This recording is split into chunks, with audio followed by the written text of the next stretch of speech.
Welcome back to Chronicle. Jason and I are taking over to walk you through the last 2 decades in our recap of the biggest stories in WESH 2's history. We're moving into the 2010s. It's the decade when we each started working here at WESH 2. And there have been so many milestone stories. But looking back at the decade, there's one day that every person in Central Florida remembers. Where they were on June 12, 2016, when Pulse nightclub became the site of the nation's worst mass shooting. Emergency 911, this is Joe on the recorded line. I'm calling because there was a shootout in Pulse, the nightclub.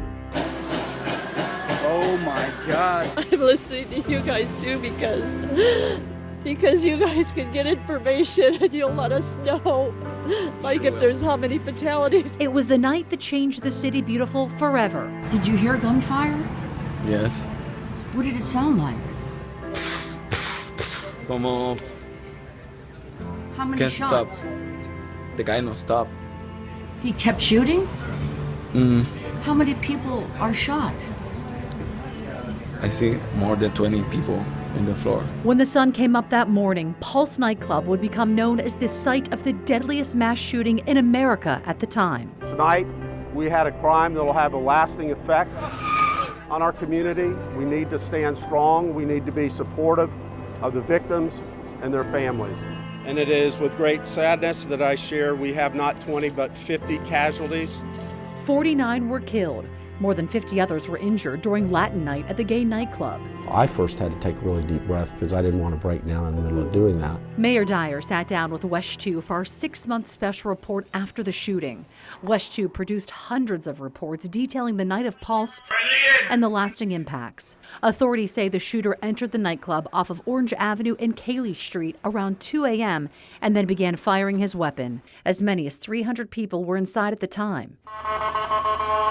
About 3 hours later at 5 a.m., then Orlando Police Chief John Mina hit the armored vehicle. Says they made the decision to rescue the hostages. Our SWAT officers exchanged gunfire with the suspect. The suspect is dead. Orlando Regional Medical Center was placed on lockdown while victims were being carried out of the club. The surgeons inside were ready. They started bringing 1 and 2 and 3 patients in, and then another patient came, and another patient came, and another patient came. Proud that we were able to do what we did, for sure.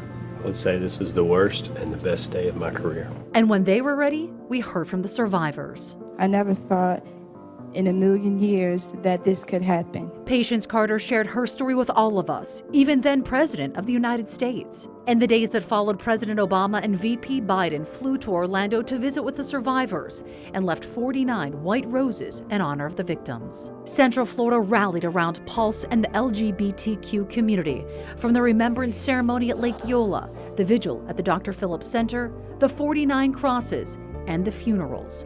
The world became Orlando strong and Orlando united, a message carried from that day on. Because it takes tremendous courage to get up and face the world every day again.